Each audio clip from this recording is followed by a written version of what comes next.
कधीकधी प्रेम आपल्याला जेव्हा सापडतं तेव्हा ते आपलं नसतं आणि जेव्हा आपलं असतं तेव्हा आपण त्याला गमावलेलं असतं। ही कथा आहे प्रेम, नियती आणि न सांगितलेल्या भावनांची।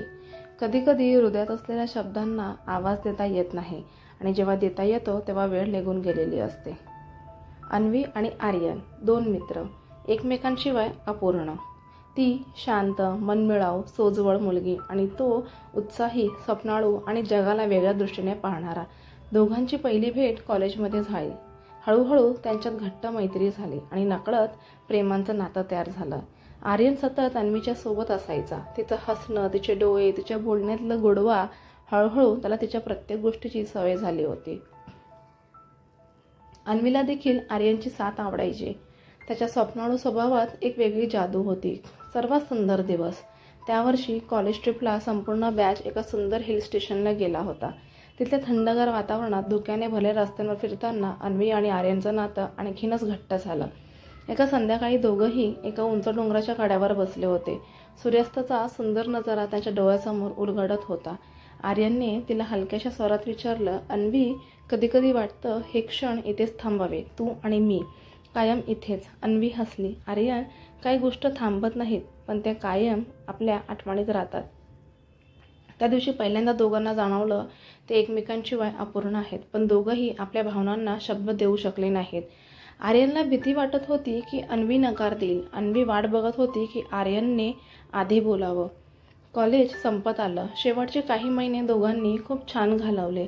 अभ्यास, हसणं, फिरणं, चहा टपरीवरचे अनंत संवाद, रात्री उशिरा होणाऱ्या फोन कॉल्स। पण शेवटच्या दिवशी आर्यन थोडा शांत होता। अन्वीने विचारलं, काय झालं, इतकं शांत का आहेस?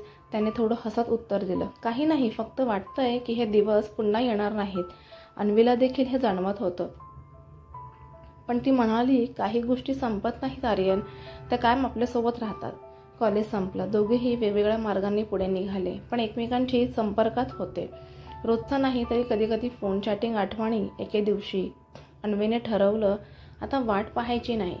त्या रात्री ती फोन घेऊन बसली, नंबर डायल केला, पण तिकडून कोणीतरी वेगळ्याच आवाजात उत्तर दिलं, तुम्ही कोण? हा फोन आर्यनचा आहे का? अन्वी घाबरली। तिने विचारलं, हो, मी त्याची मैत्रीण बोलते, तो कुठे आहे? तिकडून उत्तर आलं, तो इथे नाही आणि तो कधीच फोन उचलणार नाही। अन्वीचा श्वासच थांबला। ती घाबरून थेट आर्यनच्या घरी पोहोचली। तिथे जमलेली गर्दी पाहून तिच्या पायाखालची जमीन सरकली। ॲम्ब्युलन्स उभी होती, लोक हळहळत होते। अन्वी धावतच आर्यनच्या आईकडे गेली। काय झालं? आर्यन कुठे आहे? त्याच्या आईच्या डोळ्यात अश्रू आले। तिने फक्त एवढंच उत्तर दिलं, तो परत येणार नाही ग अन्वी। अन्वी जणू थिजून गेली। ती धावतच आर्यनच्या खोलीत गेली। सर्व सामान तसंच होतं। टेबलावर त्याची डायरी होती, ज्यावर लिहिलं होतं अन्वीसाठी। हात थरथरत अन्वीने ती डायरी उघडली, काही ओळी वाचल्या आणि तिच्या डोळ्यात अश्रू वाहू लागले। अन्वी, मी तुझ्यावर प्रेम करतो, खूप प्रेम करतो, पण कधी सांगायची हिंमत झाली नाही। हे सांगायच्या आधीच एक गोष्ट कळली, माझ्या हृदयाला प्रॉब्लेम आहे।